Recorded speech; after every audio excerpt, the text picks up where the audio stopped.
Kita mau dasari tahun ini dengan merenungkan firman Tuhan dari Roma pasal 12 ayat 1 sampai 2.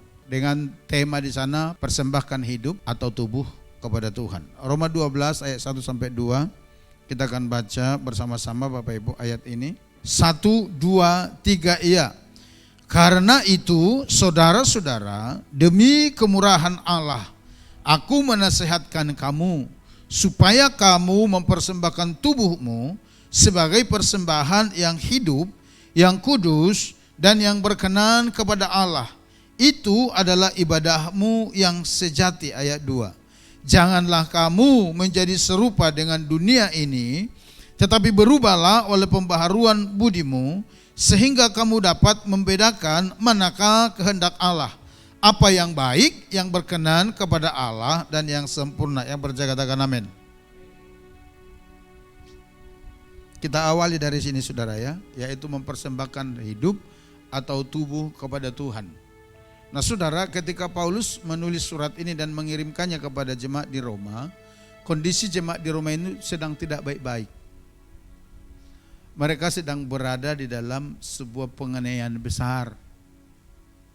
Situasi yang mereka alami itu sedang tidak kondusif, sedang tidak seperti yang mereka inginkan. Orang-orang percaya pada saat itu banyak yang jadi buronan. Buronan karena iman mereka kepada Tuhan. Nah, orang-orang Kristen di sana sedang disiksa habis-habisan. Ada yang sedang diadu dengan di gladiator, ada yang disalibkan, ada yang dibakar hidup-hidup. Nah, kepada jemaat yang kondisinya seperti itulah Paulus menyatakan persembahkan hidupmu, persembahkan tubuhmu sebagai persembahan yang hidup, yang kudus, berkenan kepada Tuhan. Di sepanjang tahun ini kita tidak tahu apa yang terjadi ke depan.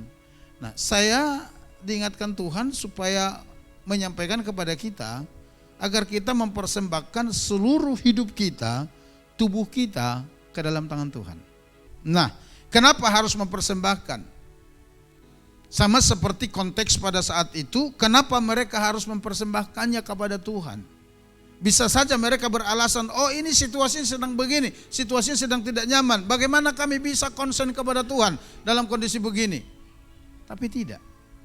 Dalam kondisi seperti itu justru oleh tuntunan Roh Kudus, Paulus berkata, kamu harus mempersembahkan tubuhmu kepada Tuhan sebagai persembahan yang hidup, yang kudus, yang berkenan kepada Tuhan. Ada beberapa alasan, kita mau lihat satu persatu. Yang pertama, mengapa kita harus mempersembahkan hidup atau tubuh kita kepada Tuhan? Karena segala sesuatu berasal dari Dia, dari Tuhan maksudnya, dan oleh Dia. Di dalam Roma pasal 11 ayat 36, sebelum masuk ke Roma pasal 12 ayat 1 itu ayat itu mulai dari sini. Coba kembali ke slide atas dulu. Perhatikan ini. Karena itu, ini Roma 12 ayat 1. Karena apa? Ini kan berarti sebelum disampaikan ini ada penyebabnya. Oleh karena apa? Nah, baru ke slide tadi itu, ayat 11, ayat 36 di pasal 11. Karena ini, karena dari Dia, karena oleh Dia, dan kepada Dia. Bagi Dialah kemuliaan sampai selama-lamanya. Jadi mengapa kita harus mempersembahkan tubuh kita kepada Tuhan seperti dikatakan di Roma 12 ayat 1? Ini dia, karena segala sesuatu berasal dari Dia dan oleh Dia. Dan bagi Dialah kemuliaan sampai selama-lamanya. Seberapa penting pemahaman ini bagi kita? Sangat penting. Kalau saudara menyadari, kalau saya menyadari, kalau kita menyadari bahwa segala sesuatu yang ada dalam kehidupan kita ini berasal dari Dia dan oleh Dia dan akan kembali kepada Dia, dan untuk memuliakan Dia kita akan memanage kehidupan ini sedemikian rupa di dalam Tuhan. Amin. Tapi karena kita tidak menyadari bahwa segala sesuatu yang ada dalam kehidupan kita ini berasal dari Dia, oleh Dia, dan akan kembali kepada Dia untuk memuliakan Dia. Makanya kita hidup suka-suka kita. Begitu saudara. Yang pada akhirnya membuat kita mengalami kegagalan-kegagalan di sana sini. Jadi memasuki tahun ini, Tuhan ingatkan kita supaya kita menyadari bahwa segala sesuatu yang ada dalam kehidupan kita dan di sekeliling kita itu berasal dari Dia, oleh Dia, dan akan kembali kepada Dia untuk memuliakan Dia. Yang mengerti katakan amin. Kalau saudara paham ini, kalau kita paham ini, kita akan sangat bersuka cita dalam Tuhan dan akan terus menghormati Dia dan akan terus melibatkan Dia dalam segala kehidupan kita.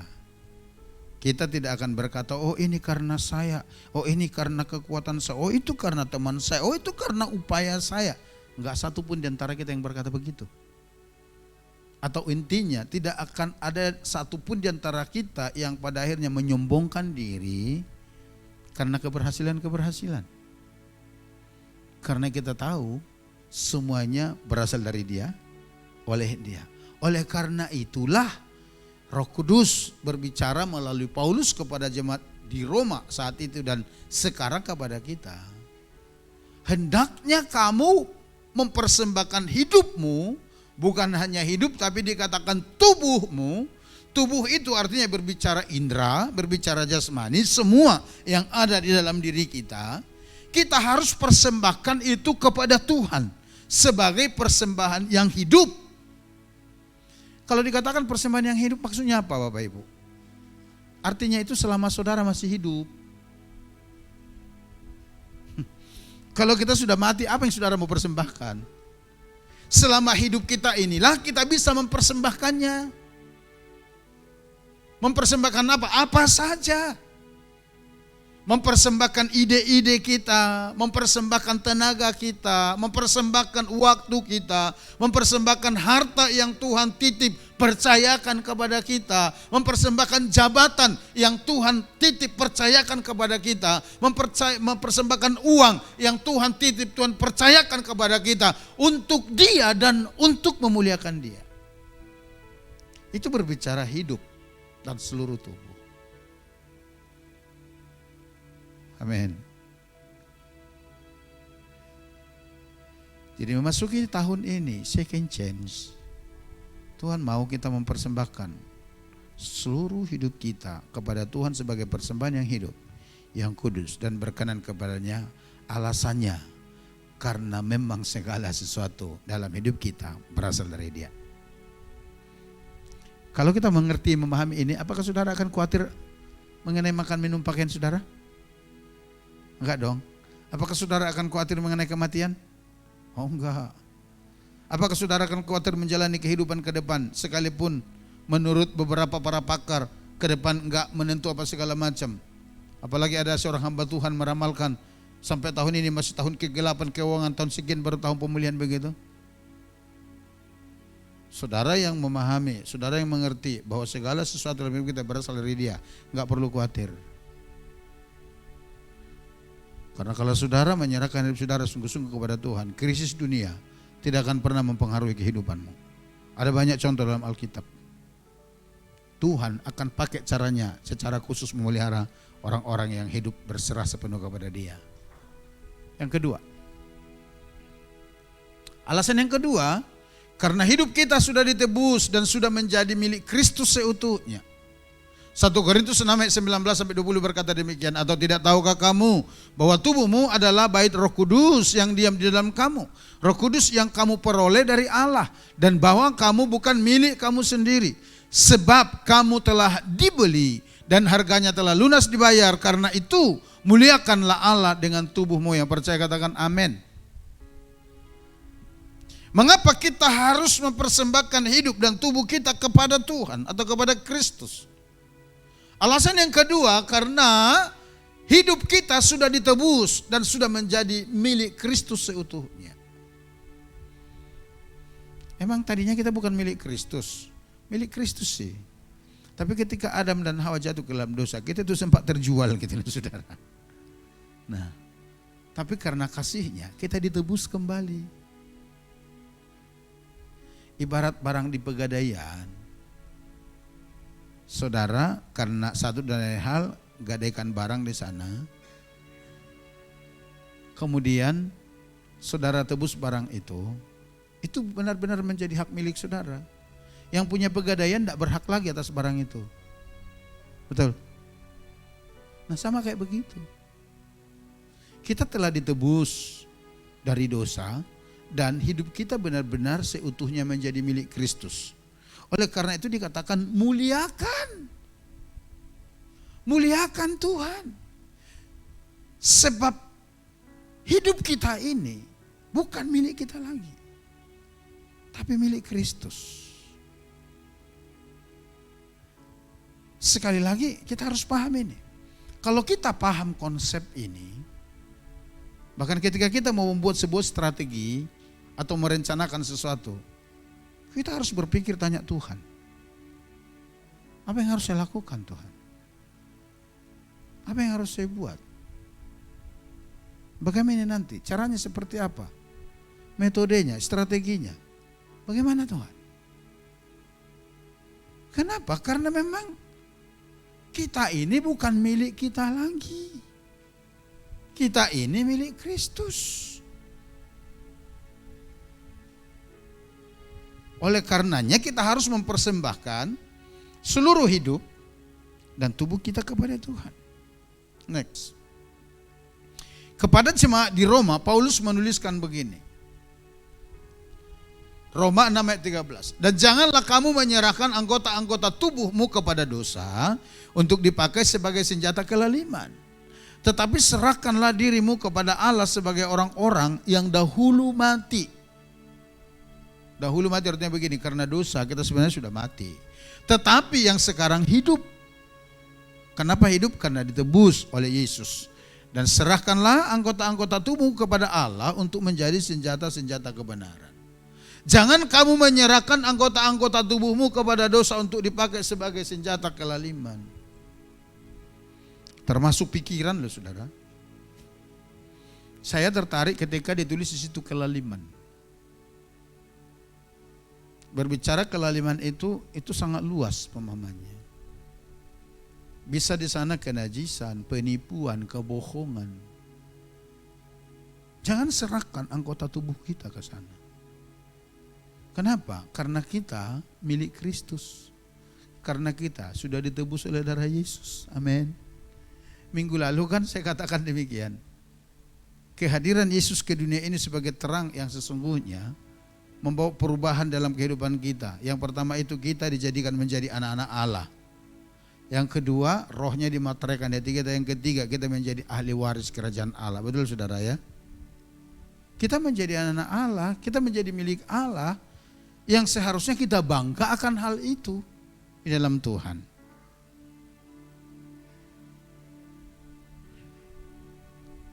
Saudara, saya sangat senang ketika Tuhan membawa kita berbicara di awal tahun ini tentang hal ini.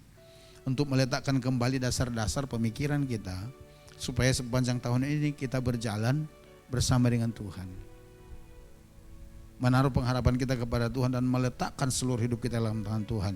Menyadari bahwa kita ini milik Kristus. Itu akan sangat menolong saudara untuk tetap ada damai di hatimu dan ada sukacita di hatimu. Karena Kristus yang bertanggung jawab atas kehidupan kita. Amin. Next. Bukan hanya kepada jemaat di Roma, tapi kepada jemaat di Korintus dan Galatia, Paulus juga mengatakan begini. 2 Korintus 5 ayat 15.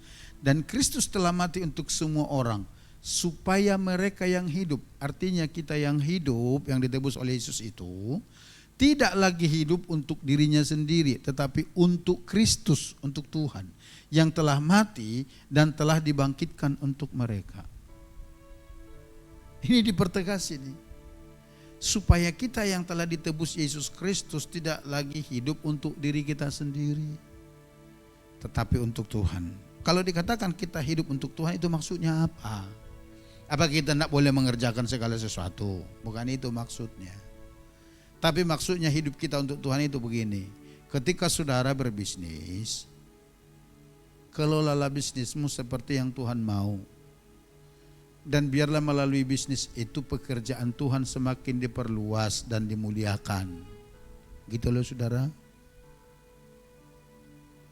Nah, kepada jemaat di Galatia, Paulus berkata demikian, Galatia 2:20b, hidupku yang kuhidupi sekarang di dalam daging ini adalah hidup oleh iman dalam anak Allah yang telah mengasihi aku dan menyerahkan dirinya untuk aku. Dia katakan hidup yang kuhidupi sekarang di dalam daging ini, atau artinya begini, saya hidup sekarang dan masih ada di dunia hidup dalam daging ini, namun aku hidup untuk Dia, itu loh maksudnya.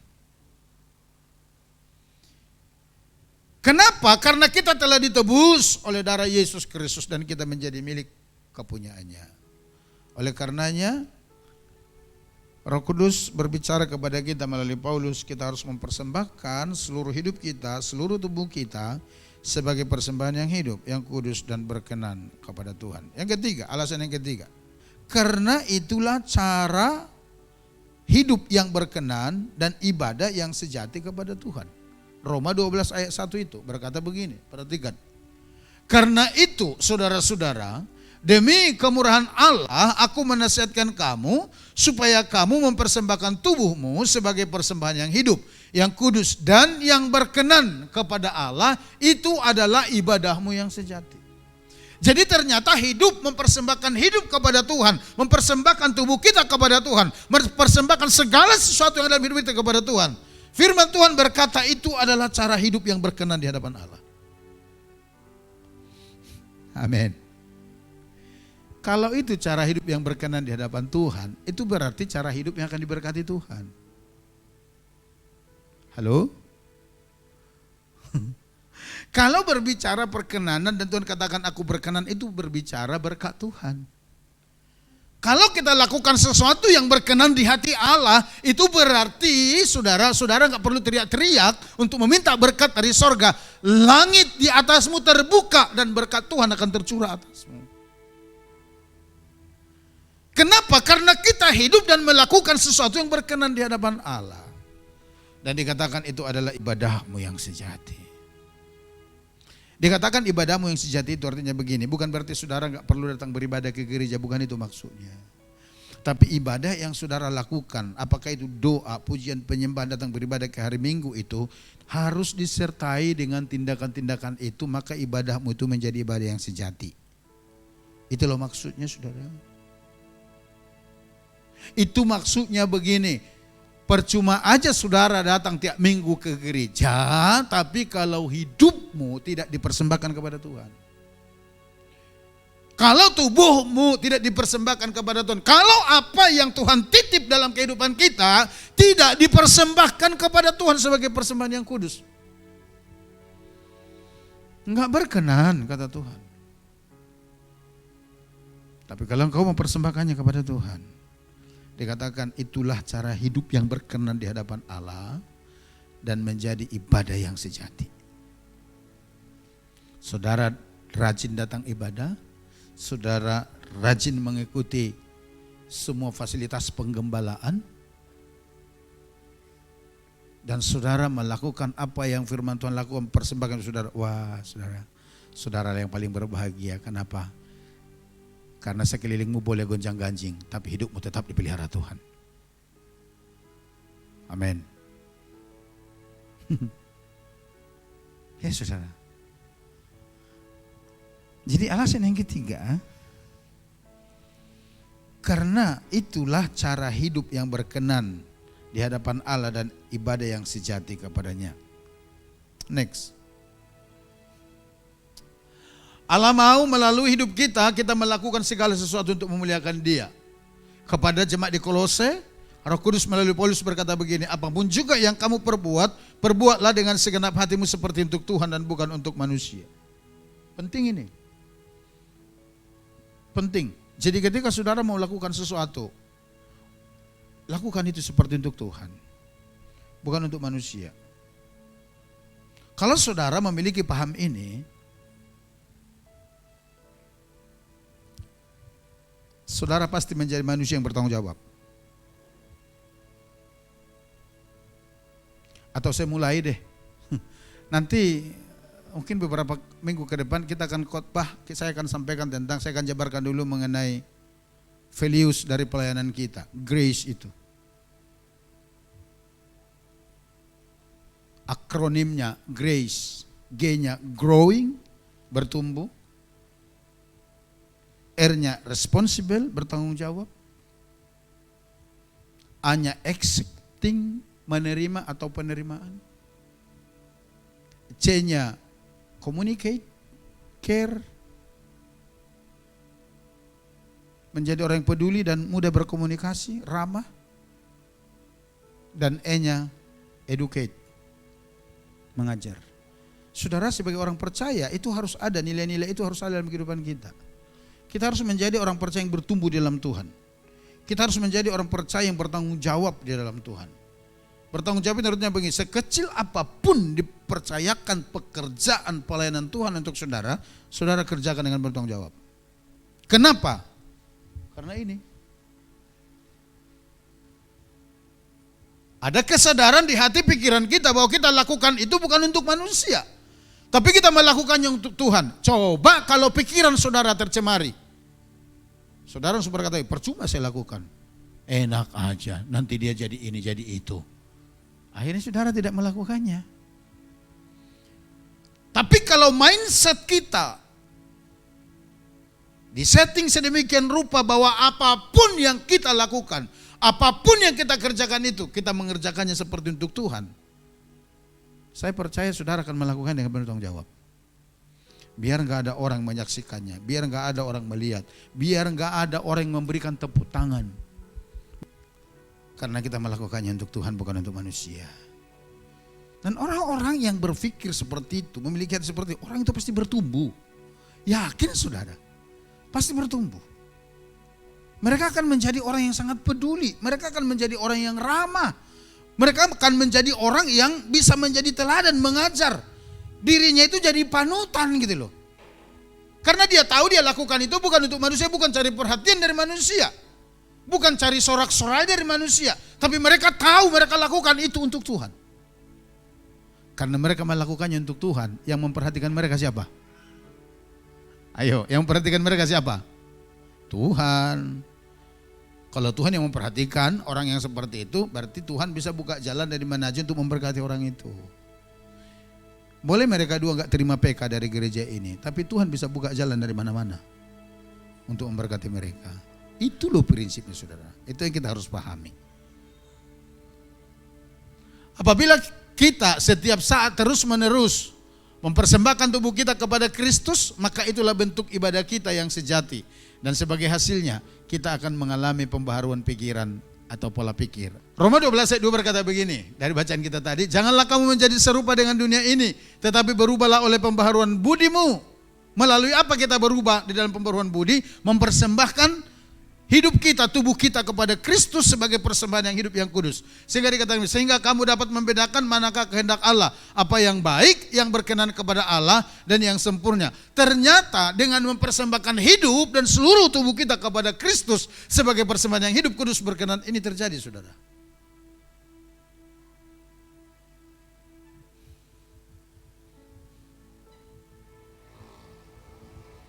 Pembaharuan hidup. Pembaharuan itu diawali dari pikiran. Mindsetnya berubah. Ketika mindset orang berubah, percayalah, cara hidupnya pasti berubah.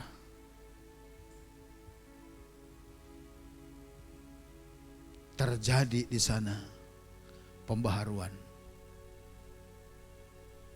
Pembaharuan pikiran. Sehingga kita memiliki pola pikir yang baru dalam Kristus. Kita memiliki hati Kristus. Hati Kristus seperti apa sih? Hati Kristus itu Bapak Ibu melayani. Hati Kristus itu memberi.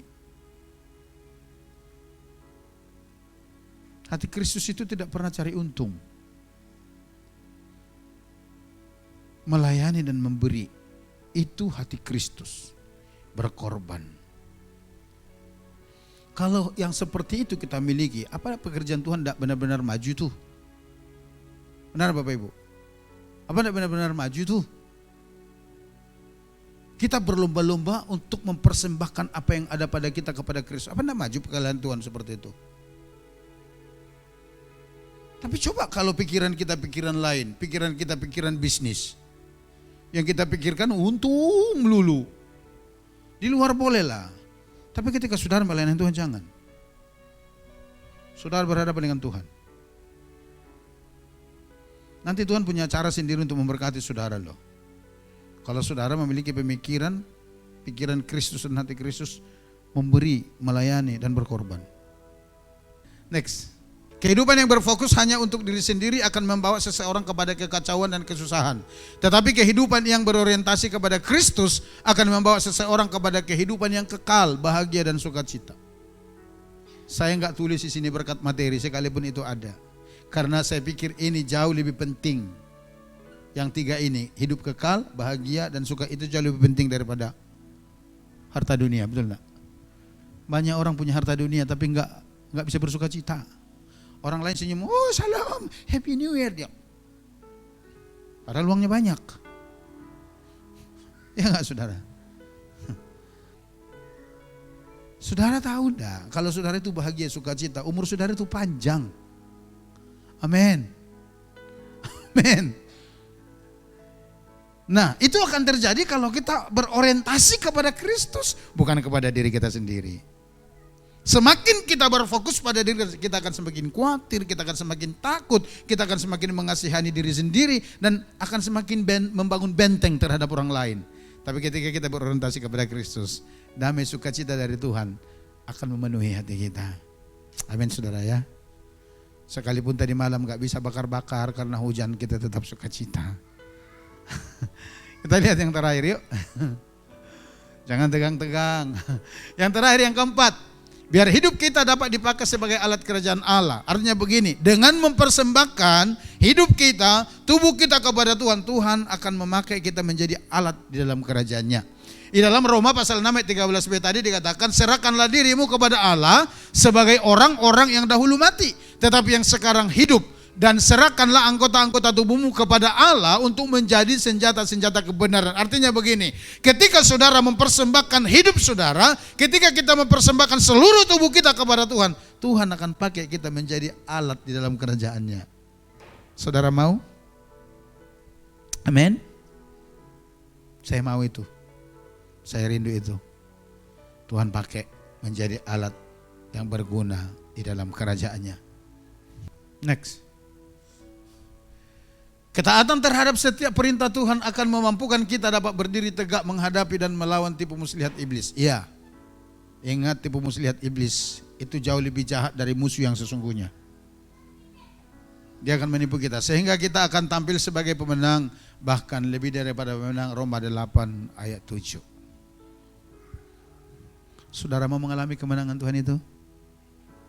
Saudara mau mengalami second chance di tahun ini? Ayo persembahkan hidup kita, seluruh tubuh kita kepada Tuhan. Ada banyak door prize dari Tuhan yang akan kita terima di tahun ini saudara. Dan cara memberikannya itu dengan cara surprise juga. Tapi bagaimana kita menyikapinya? Mari kita persembahkan seluruh hidup kita kepada Tuhan. Maka saya mau katakan, saudara akan menggenapi janji-janji Tuhan itu. Kita datang kepada Tuhan ya.